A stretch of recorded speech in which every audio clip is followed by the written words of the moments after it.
This conference will now be recorded.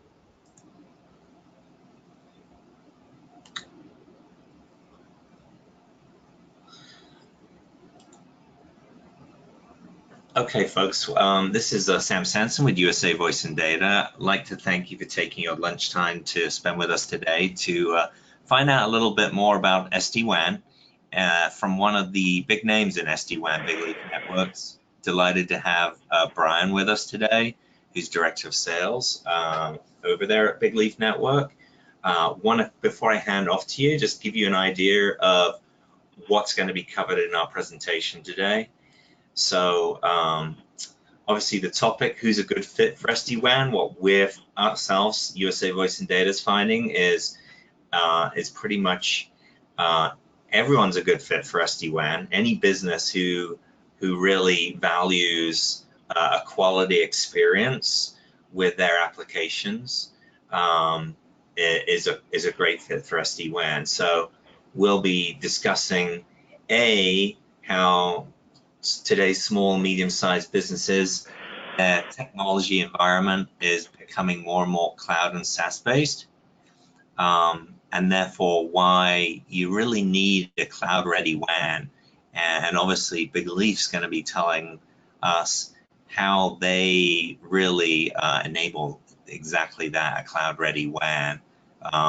They'll be able to share their story, how they differentiate themselves from a lot of SD-WAN players. Obviously, there's a huge SD-WAN industry, and there's lots of players out there, and everyone kind of does things slightly different. So with that, I'm going to hand over to Brian. Thanks, Brian. I'll just click on through the slides, and feel free to stop me and ask me to move on, whatever.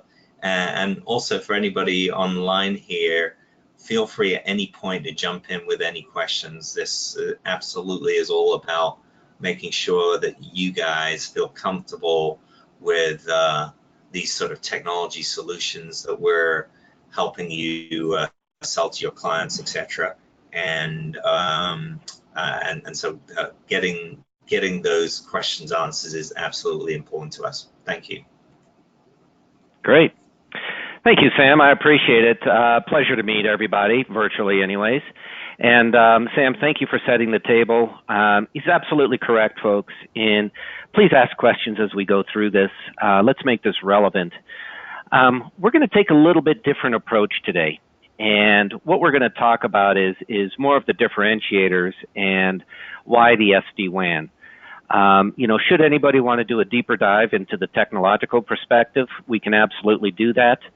Based on our experience talking about speeds and feeds, that's interesting, but how does this apply in real world, environments and what have you? That seems to be more valuable. But we can certainly schedule calls after this as well to do that deeper dive. So to get the conversation going, why SD-WAN? Sam was 100% correct. It's the buzzword, and it has been the buzzword in telecom and the IT space for a couple years. And of course, there's a lot of players in there. And then when you get a lot of people, there's upwards of 60 suppliers that are providing an SD-WAN, or what they're calling SD-WAN. And there's not even a generally accepted definition of what it is. So there's a good amount of confusion out there. But the reason I say that is, why is it? Because it addresses some critical things. And to kind of step back from this a little bit, let's start at what's going on at the customer level, at the SMB level. So we got a report from Blissfully, who's been tracking SaaS adoption for the past 5-6 years. And as you can see by this, companies of all sizes are rapidly adopting more and more SaaS applications. So for today's conversation, if we kind of focus at the 51 to 100 employees, throwing out the very small, throwing out the very large, kind of looking at the sweet spot there. Just by looking at that, in 2014, they're about $1,000, $2,000 a year in annual spend in SaaS applications. Fast forward to 2018, and they're upwards of $160,000. Okay, very significant migration of getting rid of the servers in the closet and replacing that with cloud-based applications. Next slide, please. Following along in that same category on that 51 to 100 space, the average number of applications per organization is 79 applications are being used. And this is going to tie in and make sense when we talk about Bigleaf core differentiators. This is, with or without Bigleaf, this is what's being adopted in an average business. You can see that you get to the large businesses and you got a couple hundred applications that that they're utilizing. Basically, IT people, organizations, most of them are in complete agreement with this for their employees to use applications which are going to help them be more effective in their job. Okay, next slide, please. Okay, this is interesting. Okay, the average number of billing owners per company. You see in that star that we have there, anyone with a laptop and a credit card can fire up a new application. So the days of having a centralized IT decision making, where you get the IT group together, the CFO, for example, accounting and what have you, make a decision. The software resides there. You control when you have the upgrades and what have you.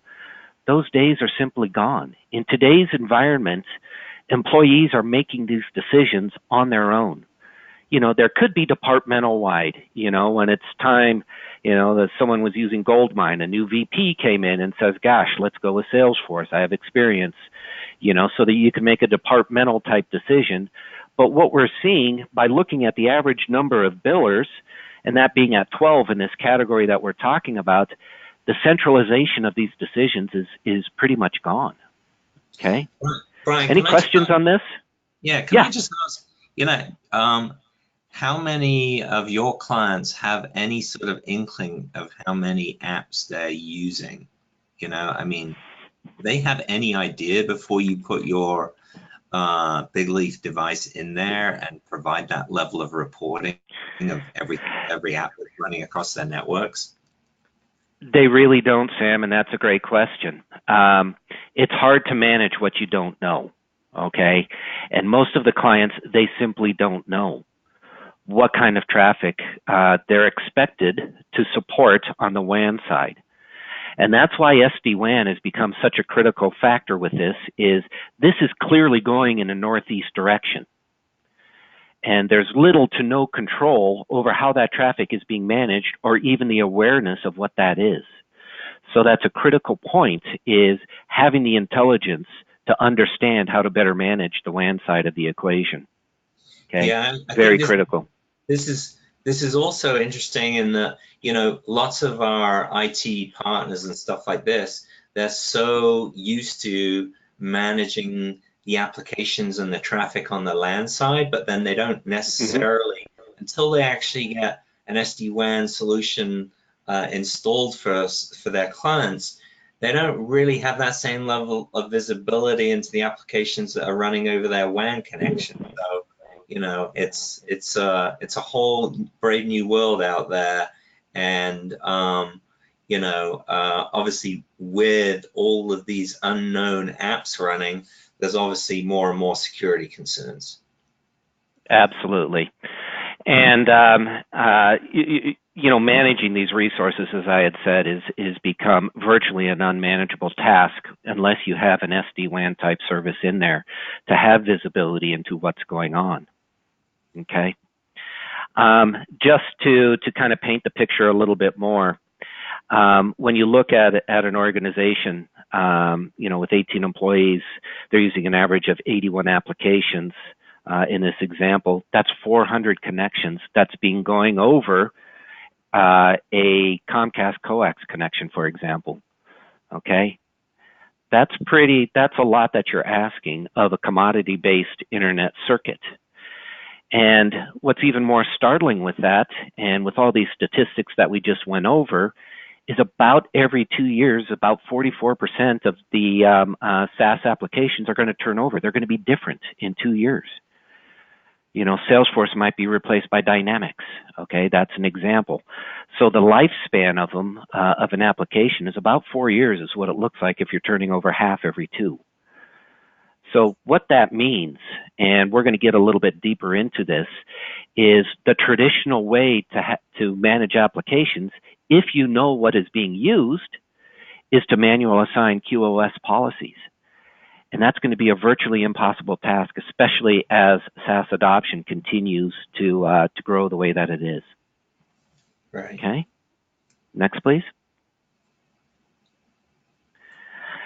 So what are we talking about? And Sam, you absolutely said this. Who needs SD WAN? All right. Basically, any business that has applications in the cloud or that relies on the internet, they need SD WAN. All right, because internet downtime is business downtime. We just saw these applications. If you don't even know what this is, but one of those applications that an employee is using is critical to doing their job, and the internet goes down and they're not able to do it, you've lost the productivity of that individual. Not only that, but there can be soft costs associated with that, with missed deadlines, not being able to service our customers appropriately, and what have you. Okay.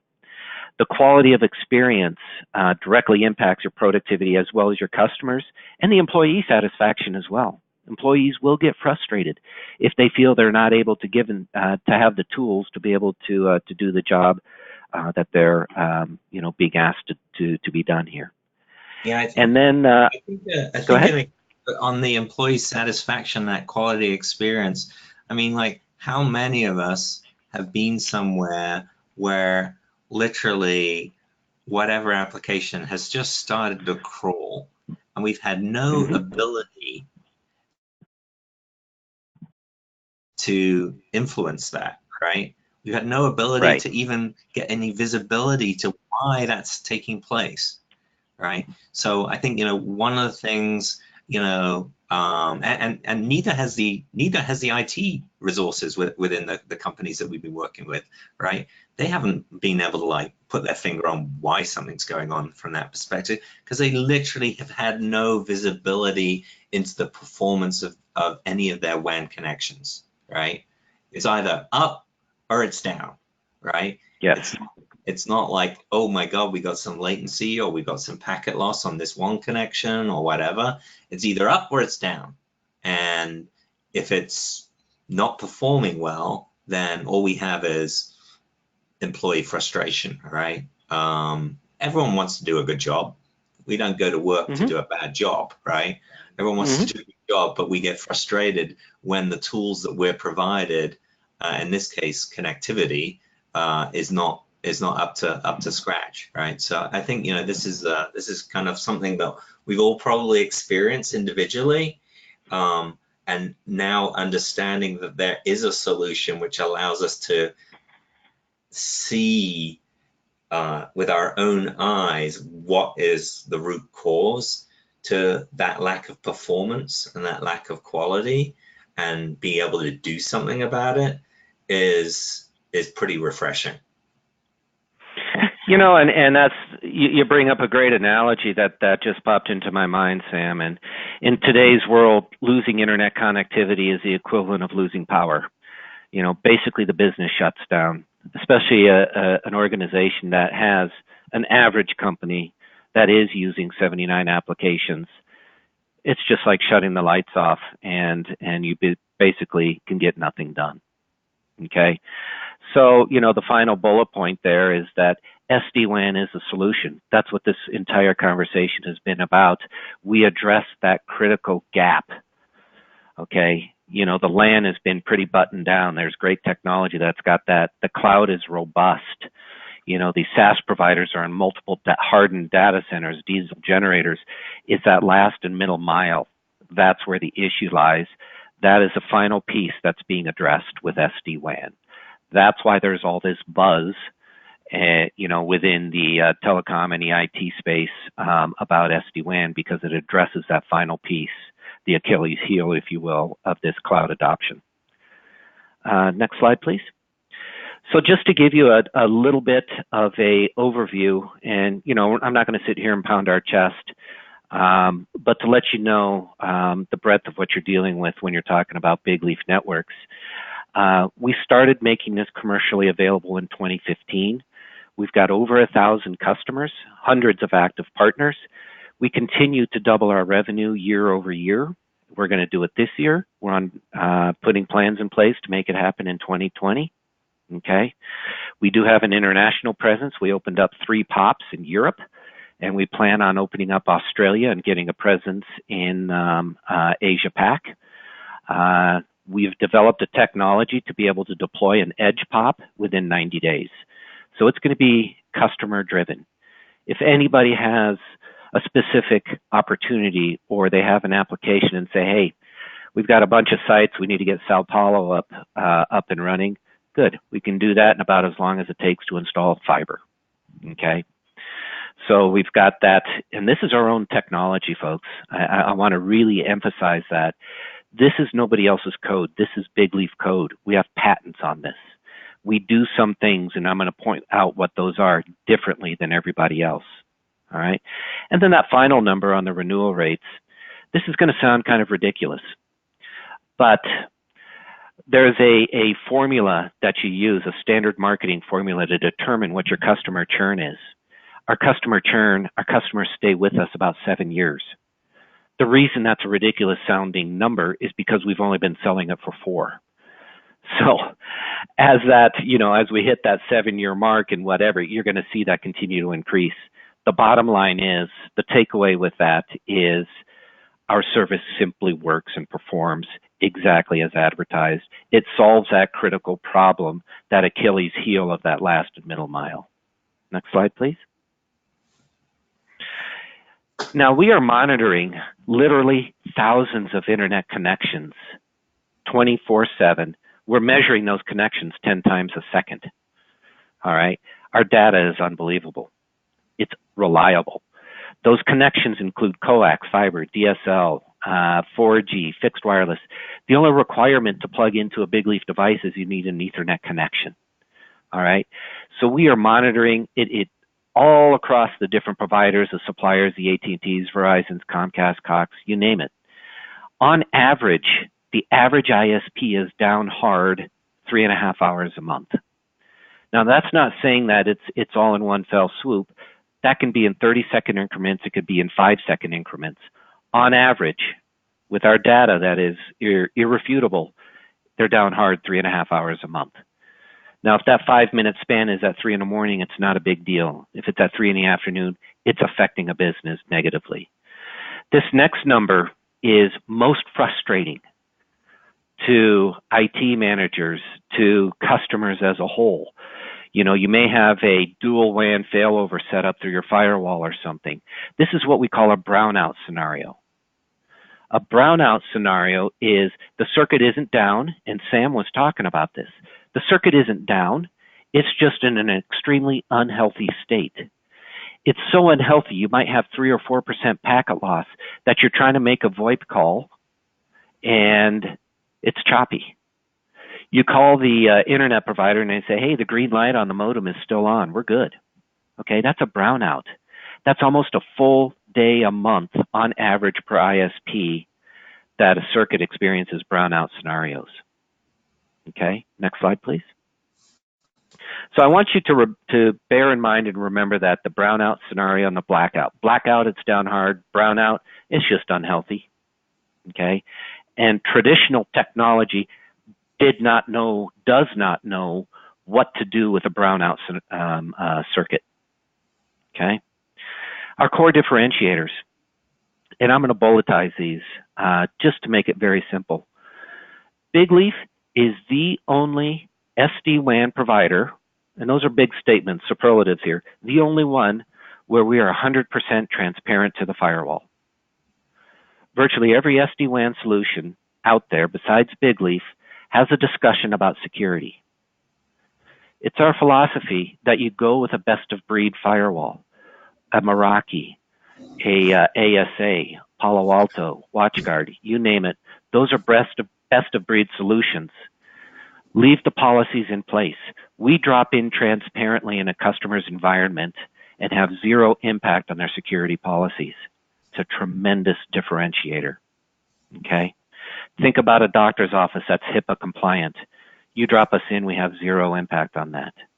If you drop in anyone else, they're going to want to replace their firewall, which would create issues around HIPAA, or you're going to ask to change the policies of it, which may compromise the HIPAA compliancy. That's just an example. Site to cloud architecture. If anything, folks, walk away with this today. What Bigleaf is doing is they are building your customers for a site to cloud topology. The old school way is to do a hub and spoke. There was a data center, they were hosting these applications, the remote sites would go in and access those. In today's world, and what we just showed you with that SaaS adoption, the world is clearly migrating away from that model, and what that model is a site to cloud topology. All right. Network to cloud application peering. I'm going to show you what that looks like in a bit with the architecture of the Bigleaf platform. Automated QoS. Folks, I can't stress this enough. This is a Bigleaf core differentiator. We have a patent on this. We are the only ones that are doing this. Here's why it's important. We just showed you that that organization with 51 to 100 employees is using 80 applications. Sam hit on this. People don't know what those applications are. If you don't know what they are, you can't go in and manually assign a policy, a QoS policy, to prioritize that traffic. Okay? The automated QoS is critical, and it's bi-directional. So not only the outbound, all of the outbound traffic is getting prioritized, so is the inbound, because we own both ends of that equation. In today's world, when you're turning over 44% of your SaaS applications every 2 years, employees are firing them up. It's virtually impossible for a IT administrator to be able to keep up with that. Bigleaf is automated. It's patented technology in our software that makes that happen. Core differentiator. Okay? And then same IP failover. I'm going to get a little deeper into that in a little bit, but that is unique to Bigleaf as well. Next slide, please. Again, we talked about the firewall-friendly design, the fact that we sit outside of the firewall. To the firewall, we look like a single ISP. Now, you can plug 4 internet connections into our router, okay? Coming out the backside and going into the firewall sees one IP, one ISP. We issue a static IP block. It says, oh, here's one static IP. The firewall doesn't even know that there could be up to 4 ISPs on the WAN side. Okay, next slide, please. Yeah, what's kind of beautiful about that is, you know, say you were to move from Chicago to, I don't know, Colorado, right? And, you know, in Chicago, you had a fiber circuit from AT&T, and obviously AT&T would be providing you static IPs, right? When you made that move, yeah, maybe you would order fiber from Quest, CenturyLink, right? They're going to provide you a separate set of IPs. Yet, from an IT person's perspective, you're just moving that Bigleaf Networks box, and with it, the IP address. You don't have to do anything, right? Right. It's really you don't even need to rebuild your VPN tunnels. You are absolutely correct. And all we would do in that scenario, Sam, is the day before you move, give us the statistics on the CenturyLink circuit. We would remotely provision one of the WAN ports for that, throw it under your arm, fly out to Colorado, plug it in, and you're up and running. Yeah, yeah. Can I ask? Does everything have to be like electrical, like a Cat5e, Cat6e connection, or do you have any like fiber ports? Because obviously that would enable us to order circuits that didn't necessarily need a router, in which case. In today's iteration, it does require a Cat5. Okay. We do have on the drawing board to be able to just take an optical interface. Okay. Yeah. Same with a SIM card. Okay. Today you would have to, if you wanted to use 4G, you would put it in a Cradlepoint or similar device and then plug it in. So Right. that's on our roadmap. It's a great question. Cool. Thank you. Okay. Yeah, most certainly. So thank you. So we talked about this site to cloud architecture. Again, you'll notice starting from the left that we do deploy a router on the customer's premises. It sits outside of the firewall, okay? Up to 4 internet connections go into that router, and then we are built into the core of the internet. This is a big part of the story, folks. The core of the internet. We're in the largest peering centers in the country. We're in places like the Westin in Seattle, One Wilshire in Los Angeles, Equinix in Dallas and Chicago, 56 Marietta in Atlanta, and Telehouse in New York. Those are the largest ones. We co-locate there with our own equipment. That's where our gateways are. We build every customer into 2 of those. One is a primary and one is a secondary. All right. Those are where all the carriers meet to carry the internet traffic. Next slide, please. Why that's important is we have direct peering relationships with thousands of applications. So your internet traffic is handed off in the core of the internet or to the carrier that's carrying that traffic in the core of the internet. That's a better user experience. In today's world, if you don't have a Bigleaf and you're accessing O365, you could go from Denver to Albuquerque to Cheyenne, Wyoming, and then to Dallas, and that's where your traffic is being routed. With Bigleaf, there's a tunnel between our gateway and your premises, and it's being handed off in the core of the internet. That's the customer experience we were talking about, providing a better customer experience, not only from a resiliency and failover perspective, but also from a this just feels better perspective. Okay? Next slide, please. Any questions on that? Okay. We touched on the automated QoS. I'm not going to burn a lot of calories here. Again, the key here, a couple keys. The automated QoS can't be stressed enough. Traditionally, and even with our competitors in today's environment, you go into a portal and you choose the applications you want to prioritize. If you fail to choose an application, it's treated as bulk internet traffic. It competes with YouTube videos. When the Masters is on, with the streaming of the Masters, okay, or March Madness. Not with Bigleaf. We automatically detect what type of traffic it is and apply a QoS policy to it. The example I use when I do web demos, I use Chime, which is an Amazon product, instead of WebEx or GoToMeeting or what have you.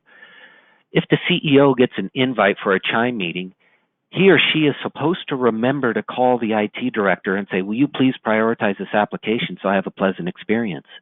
If they fail to do that, it's treated as bulk internet traffic. All right? It's a setup. The IT director is in an impossible position to try to keep track of this. That's why the automated is a critical point here. The other one is bidirectional. Last I checked, a VoIP call was 2 ways. Okay? Because we own both ends of the equation with our gateway and with a router on the premises, we have control to apply QoS policies on both the inbound and outbound traffic. All right? Not everybody does that. Next, please. Questions on automated QoS? No. Okay. Same IP failover. This is unique to Bigleaf. I can't say that we're the only ones doing this. I've heard some competitors are trying to do this. I don't know if they've made it available or not. This is how we designed our platform from the beginning. Basically, we issue a static IP block from our own ASN. It's a Bigleaf static IP address. So to your firewall, it says one static IP address, and it's Bigleaf. We could move your traffic from one ISP to another ISP to another and to another. That was 4 hops. Based upon the circuit conditions, the IP address does not change. Therefore, all of your sessions stay live in a failover state. That includes VoIP calls, point of sale transactions, Office 365, VPN sessions. Okay?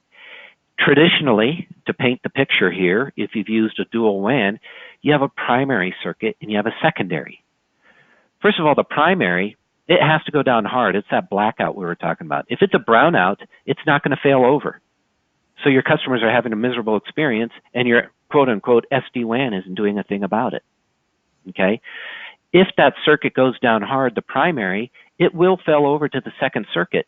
But guess what? You lost your IP address. Everything's going to drop, and then it has to come back up after it acquires the IP address of the secondary ISP. All right? Big differentiator there. Questions on this? So basically, if I was on a call, basically the SD WAN would manage both blackout and brownout conditions for one of my ISP connections, and I wouldn't lose that call, right? Absolutely. The third thing, and I didn't put a slide, that's my fault, Sam, is the third big feature is we have intelligent load balancing. We have a patent on this as well. Our software is checking each connection, each ISP, anywhere from 1 to 4 of them. We're checking that, testing it 10 times a second. We're measuring packet loss, latency, jitter, and throughput. Our software is constantly monitoring that, even during a VoIP call. It's still monitoring. If it starts to detect 1 or 2% packet loss, we're going to move that traffic over to a healthier circuit because that circuit is approaching a brownout status. Okay. What happens? And so, what happens when the circuit is the circuit's problem is resolved? Does it what happened to that circuit? Well, we will put that circuit back into rotation, if you will. First of all, we've got safeguards built in to make sure that the circuit isn't flapping, so that it gets healthy and then unhealthy, healthy, unhealthy, healthy, unhealthy. So we've got timelines built into there so that we know that the circuit is stable. Once we know it's stable, it's back in a rotation. Our software is going to determine the healthiest path based on that then. There is no manual intervention with this, okay? You will only know if your circuit is unhealthy because we will send you an email. When CenturyLink had their outage on December 28th for 40 hours, we had a CIO that was on a conference call. One of his direct reports came to him and said, our gig CenturyLink circuit is down. We've been on Comcast coax. He said, I had no idea, and he was in the middle of a phone call. The entire office was working business as usual. The guy that got the email knew it, and then we helped him troubleshoot that, okay, and that's part of our support. Okay. So, Sam, I believe I'm going to request to share my screen. Sure. Let me just, And I clicked on the screen, so I don't know what the process is. Have you seen? Okay. Good. Yeah, this one's mine. So okay. You'll just have to. There you go. All right. Perfect. We see you.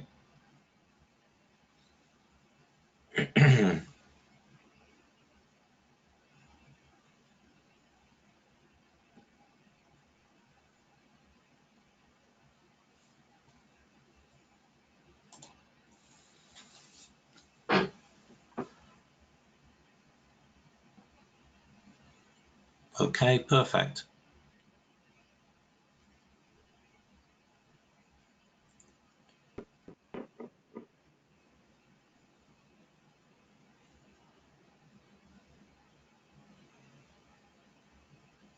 So Brian, we see your screen. Are you still speaking? You might put yourself on mute or something.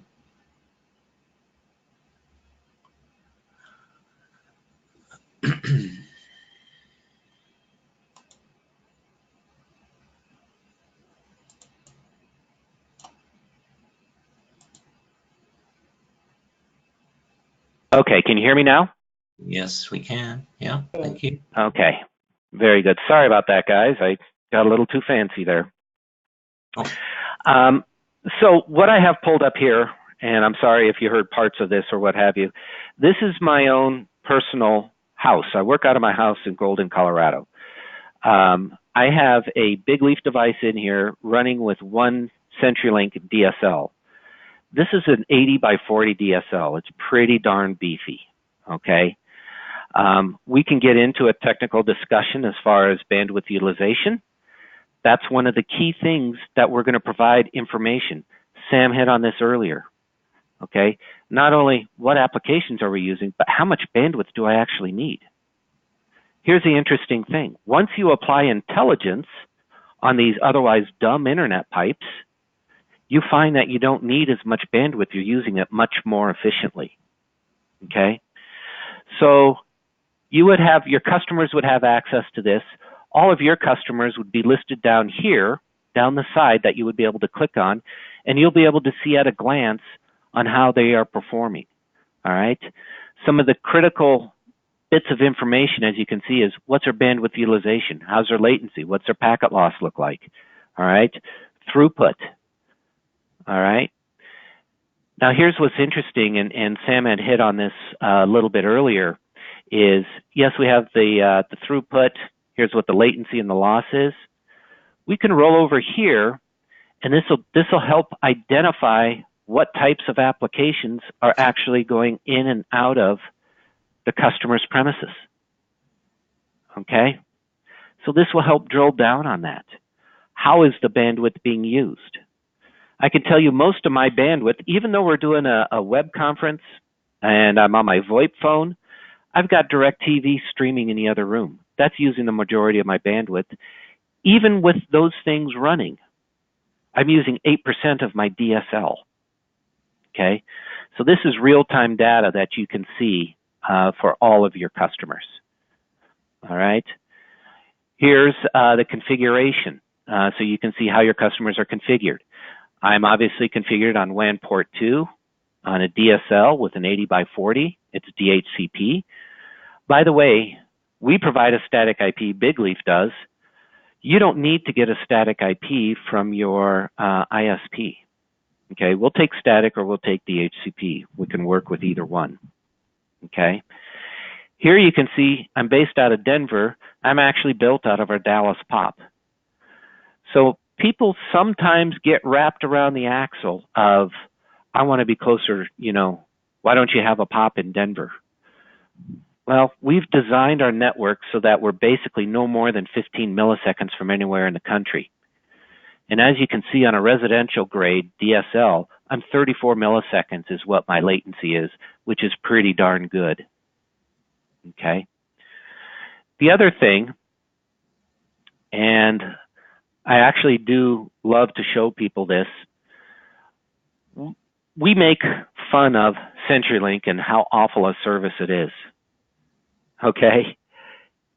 Then I put a Bigleaf in, and I am looking at this, and I'm saying in the past week, in the past 7 days, there was a downlink loss alarm of 1. That means that my downlink, it probably dipped maybe 10 megs or something like that. That's the only issue in an entire week. This is a rock solid circuit. I've seen people with fiber circuits that are getting 4 or 5 alarms a day, okay? Depending on where you set the alarm level, and I recommend a level 4 or 5, that's when it triggers our system to send you an email. If you get an email for you or your customer, you call into Bigleaf. We're based out of Portland, Oregon. We only do one thing, and it's our internal SLA to pick up the phone on the second ring. You will talk to an SD WAN engineer. They will be able to go in, they can drill down, and they know more about how the ISP is performing than the ISP does, and they will call Comcast with you on the phone. And they'll say, here's a packet capture, here's what we suspect is going on. If the internet is fine and they've had a bad experience with a VoIP call, we'll call the hosted VoIP provider with them on the phone. Because a hosted VoIP provider, the first thing they might do, depending on who you're using, is say, no, it's your internet. Actually, it's not. I've got Bigleaf, we've got a packet capture, there's something going on in your switch. So it's cross-application troubleshooting. As these companies are using upwards of 80 applications, that's going to be more critical. Okay. Any questions on the tools that we provide here? So Brian, on obviously it's this, you're just looking at your home one where you can only see one connection and so on and so forth, right? Right. Obviously, I'm just wondering, so obviously you're getting some advanced information about the circuit and so on and so forth, but can you just talk to me a bit about the other benefits of having an SD-WAN box, even if you've only got the one connection, like forward error correction, so on and so forth, that sort of thing? Absolutely, and that's a great question, Sam. Thank you for asking that. I am showing you real time what Bigleaf is doing for my voice traffic as we speak. All right. Right now, I am flooding my circuit. That little DSL is getting hammered. It's getting as much data that can be pushed down it as possible, and yet you will hear that my voice will not crackle once. Okay? That is our QoS in action. So even in a single circuit environment, Bigleaf will protect and apply the QoS policies. It's almost more important because you're competing for more bandwidth, okay? Or for less bandwidth, I should say, if you don't have a second circuit. So what you need in that environment, that's when you especially need an effective QoS policy. The second thing that you get from that is the intelligence I just showed you, having access to that portal. I'm seeing that I'm using 8% of my bandwidth. It's a rock solid circuit. Do I need to go out and buy another circuit? No, I don't think it makes sense. I'm using 8% of it, and I see that I had one really low level alarm in the past week. That's livable, okay? So applying that intelligence. If you are having issues, okay, being able to see what your utilization is. You're hitting 80, 90%, time to add bandwidth. You're making a business decision based off of facts, not just throwing darts at a board and say maybe more bandwidth will fix this. All right, you'll know in advance of that. The other thing, and this is not to get too deep into the weeds, but I had mentioned that in our intelligent load balancing, we measure packet loss, latency, jitter, and throughput. We do that 10 times a second. That last one, throughput, is interesting because we have a patent on that. We're the only ones in the world that know how to measure the throughput of a circuit without flooding it, like what I just showed you with Ookla. The traditional way to check a circuit's capacity is to flood it with data to see how much data goes through. Bigleaf has figured out a way to do it with algorithms and heuristics where we can see what a circuit's capability is. And they vary, even fiber. Here's an example. Your Comcast 100 by 20 circuit, you might get 100 megs down at 2 in the morning. At 2 in the afternoon, it might be 80. It might be 70. Our software will adapt that tunnel down to 69 megs. Why? What does that do? It helps eliminate packet loss in Comcast core routers. Okay? And our QoS is the best in the industry because we do this, because we are basing decisions, QoS decisions, off what the circuit can physically handle at that exact moment. If you're basing a decision off of the 100 megs that's advertised, we know that's not happening. Okay? You just compromised your entire QoS stack. That's why Bigleaf is winning. Okay? So even in a single circuit environment, you get the QoS. We're helping to eliminate packet loss, and you get the intelligence that we provide to make good business decisions. Okay? Awesome. Now I'm going to show you here. Now you're going to see that this is creeping up from the utilization. That's a speed test that I just ran. Okay? Cool. All right. Next slide. Any questions on this? I can go back to the, I can go back to presenting again here. There you go. All right. Okay.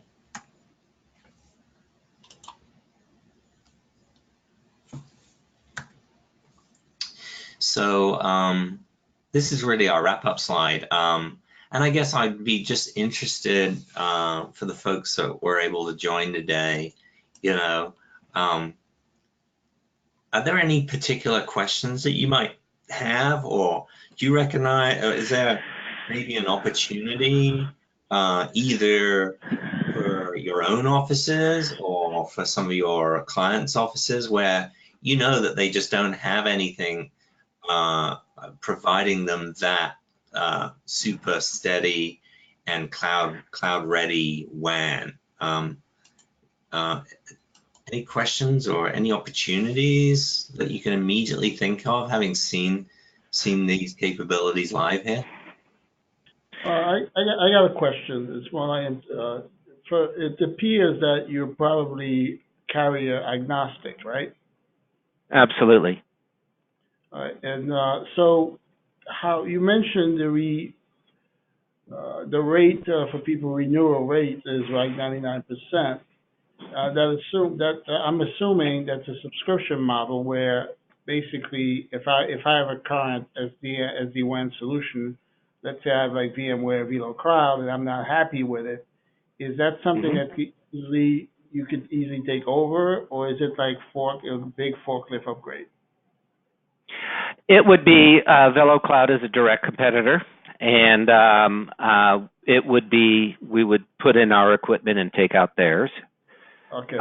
So yeah, it's our own router. How hard is that? Well, our typical installation, and if you think back to our decision to stay outside of the firewall, what we do is we pre-provision the router for the ISPs, so anywhere from 1 to 4 ISPs. So we're going to gather that information. Once we get that information, we provision the router. The router arrives on a customer's premises, and it's designed to be a self-install. If you go to our website, you'll see a video that shows our co-founder installing one, and he's not busting his hump, and he has it installed in about 90 seconds. Yeah, I think, with the pre-provisioning, again, it's so simple. I mean, it's literally a matter of identifying the circuits and the IPs of the different circuits that you have. Yes. And getting all that information over to their engineering team, which will do the pre-configuration. And then you want to just talk about like when it gets sent out? Do you coordinate a call-in number or a call-in time, or do you just have them call into an engineering team who are ready at any point in time? What's the experience there?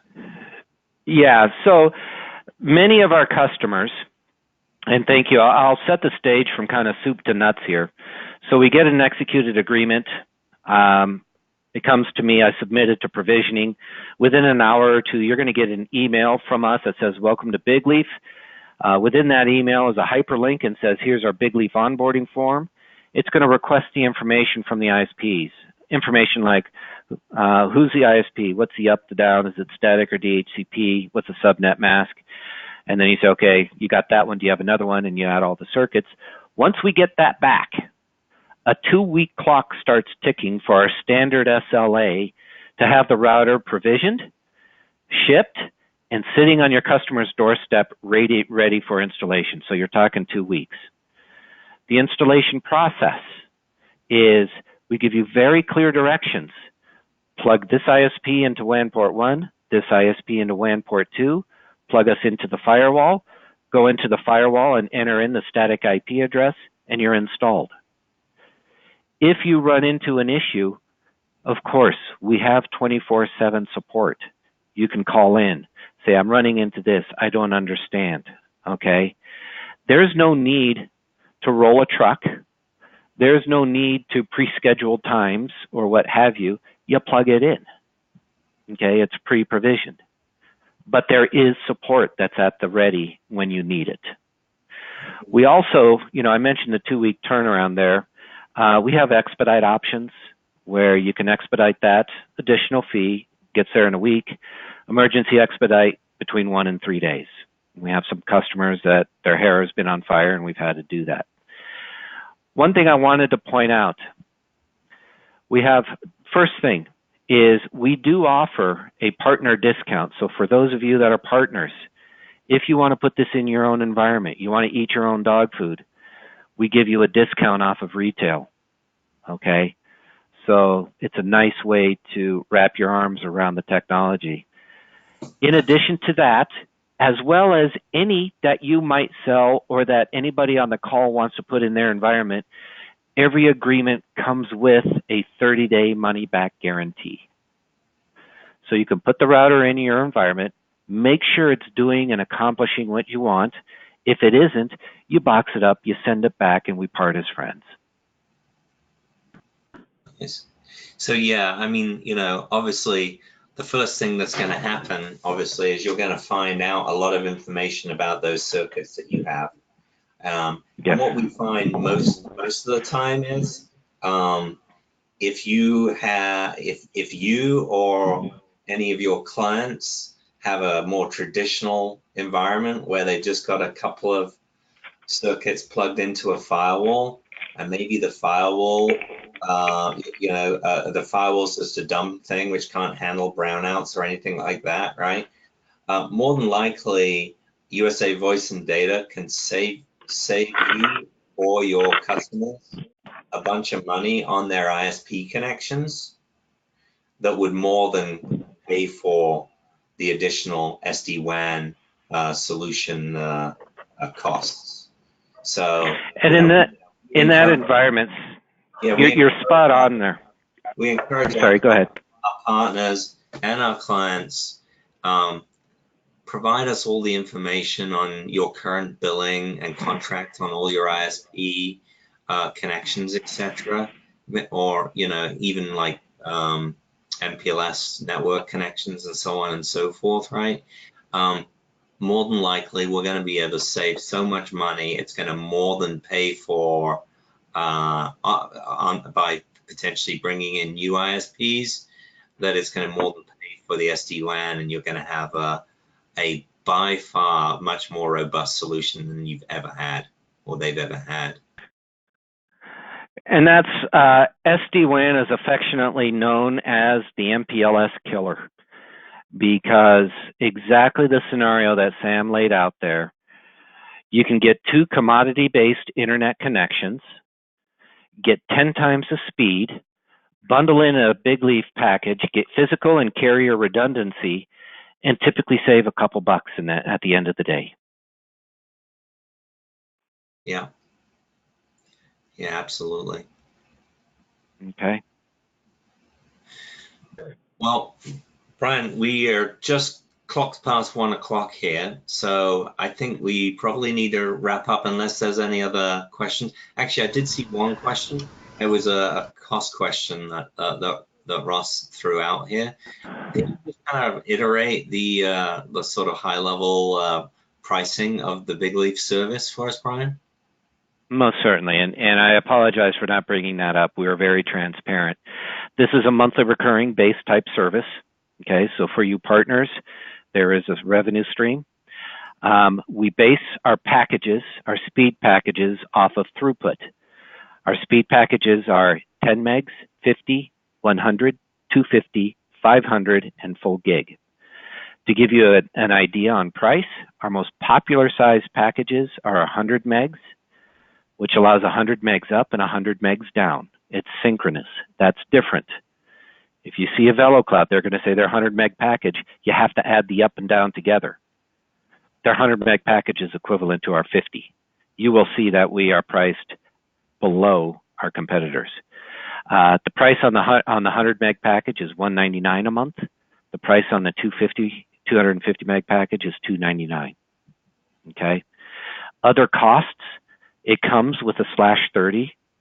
Fancy way of saying it comes with a static IP. If your customer needs more static IPs, we can sell them to them for a one-time $30 per IP address fee. Comparatively speaking, Comcast will charge you $19.95 per month for a static IP address, $240 a year. We charge you one-time $30. You get the first one free. Most people don't need more, but if you do, we've got customers about a /24. And then the only other options is we do provide redundancy options. If you've got customers that have dual firewalls because they need that level of resiliency, we have a warm. Yeah. Yes, we have warm spare where you can physically swap it in and out. And we have high availability pair where it's 2 routers running hot. If one were to fail, the other one's already running. We put that in police departments and hospitals and call centers and what have you. So that's our pricing very quickly, but pretty much covers everything. Okay. Well, thanks again, Brian. I appreciate this great walkthrough. I think it's a really great opportunity for our partners here. Obviously, they've got no end of SMBs all going through this move to cloud and cloud-based apps, and who all want that great experience of those applications and control over the applications and their WAN traffic, etc. Attendees, absolutely encourage you to reach out to USA Voice and Data. You can reach out directly to Angelo at 312-604-3076. His email's right here. This video will be appearing on our usavoicedata.com website, alongside other prior lunchtime webinars. Let me just bring up the website, and I'll just show you exactly where that is.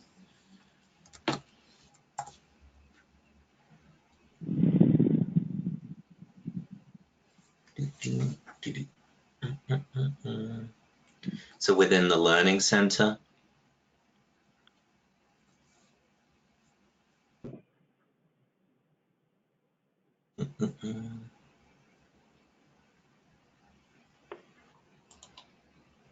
there is a pull down here within the Learning Center, and it will just show the previous webinars, etc. Solution demo videos. So this will be added here if you want to refer back to it, and we will be continuing to add new solution demos as we continue to hold these monthly lunchtime webinars. Absolutely welcome you all to join us back for our next ones. The next demos we have coming up are one from Vonage Business on leveraging business texting, and then a disaster recovery as a service webinar from US Signal. Happy to have you join us for those. With that, folks, I'll let you go. Thanks so much for everyone's time, and have a great rest of the day. All right, thank you. Thank you. Bye. Thanks, everyone. Bye-bye. That was awesome. Thanks, Brian. Great.